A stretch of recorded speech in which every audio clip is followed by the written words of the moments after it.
of people don't know this, but I used to be a priest. I used to be a priest in the Church of England. And I was a gay priest. Stay with me. I was a gay priest in the Church of England, and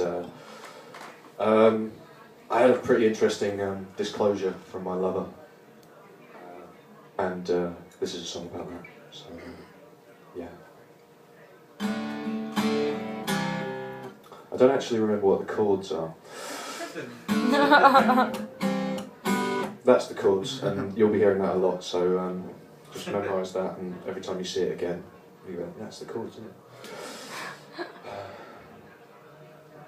Basically, when you're in a relationship with someone, you have a lot of awkward disclosures that you have to make, and every now and again you find something out about someone, and you risk finding something out about someone that might end the relationship. That might be it. That might be, the end. Because you're just not compatible. You can't go that far. There's no the one. There's just sort of, 0.7, and you round up.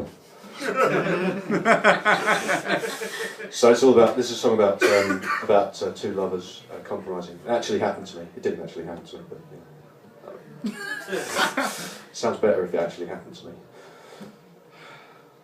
Oh yeah, sorry. That's the thing I also had to say.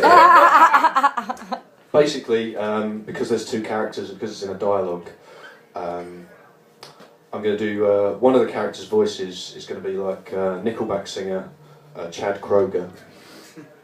Everyone heard of Nickelback singer Chad Kroeger? Yeah. Yes. Yeah. I mean, I think we can all agree there are no good Chads, are there? Of all the Chads, he is probably the most Chaddy. So Nickelback singer Chad Kroeger is going to be one character in the song, and another character in the song, just to differentiate between the voices, is going to be singer-songwriter James Blunt. Okay. I wanna fuck you with your clothes on. That dirty sweatshirt is a huge turn on. I wanna rip your jeans and not tear them off. The sweatshirt, ripped up jeans, you and me in a threesome with some cloth. And in our urgency we'll do away with nudity. And in the vestry, you remember I said I was a priest in the church. The vestry in a church is the bit where they put on their clothes. Obviously the character's got a thing about clothes, erotic fixation with clothes. So yeah, the vestry. And in the vestry, let's do this thing like human beings.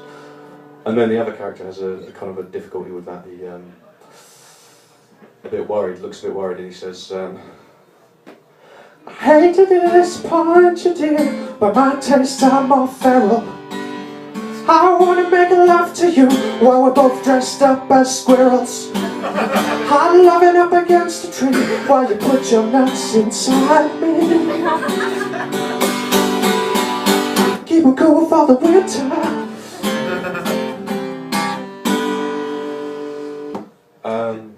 I'm just trying to remember the next bit now, but obviously you can see there's a conflict between these two people. The first character, he likes wearing clothes, thinks that's erotic, really wants it in the clothes, possibly even dressed up like a priest, because it's taboos, it's all these fixations people have in society. The second character is what's known as a furry, wants to dress up as a squirrel while they fuck. So yeah. So they worry about what they're going to do. I'm just trying to think what the next verse actually is. I wrote this song in 2007.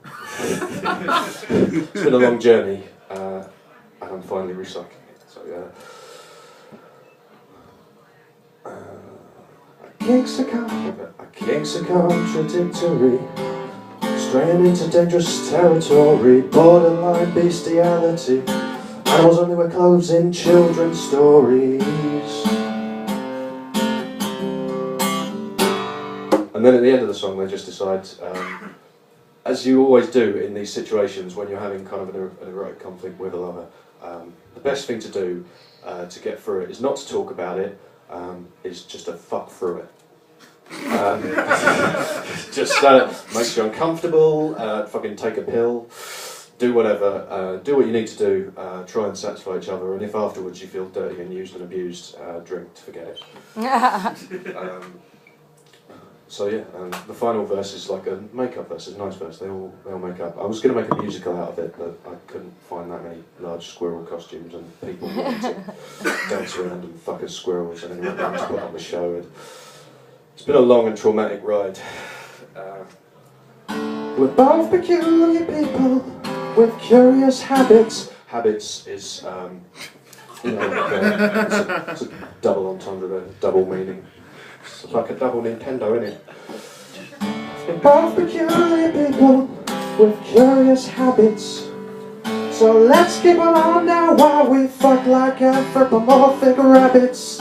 Erotic beer drinks Potter, you'll be ratty and I'll be Otter. Otter wasn't actually in Wind of the Willows, he's a character in my Wind of the Willows 50 Shades of Grey / fiction. It's a thing I've been writing on the internet. And that's the end of the song.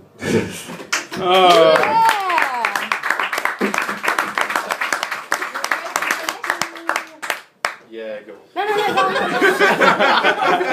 Sorry. I think that's probably the end of it.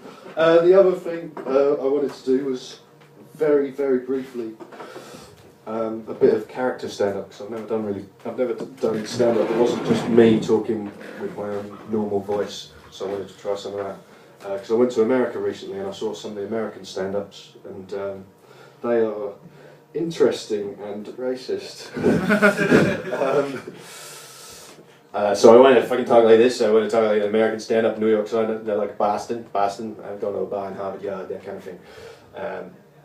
And the thing about the American stand-ups is nothing is off limit. Nothing is off limit. I can talk about fucking anything I like, which means I usually end up talking about race. But then any hot button issue I can talk about. I can talk about race. I can talk about race again. Literally. Talked about race, that was it, and it was really awkward as well at some points, because it was a room full, almost much like we are now, except for you, sir. Sorry, where it's a room full of mostly white people, all talking about race, but in a sort of like they kind of misconstrue confronting the taboo of, because I think it's difficult for them to talk about it in America because of a lot of history and stuff. I don't know why it's still difficult for us to talk about it.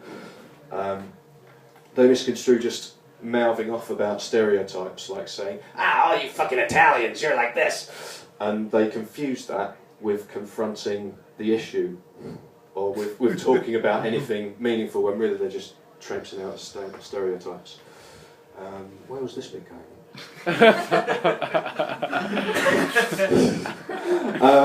It was going... Oh yeah, I was doing an impression, wasn't I? I was doing character stand-up, and then I broke character. Cardinal rule. Anyway, basically, the stand-up carries on. Fuck it, no. I'm done.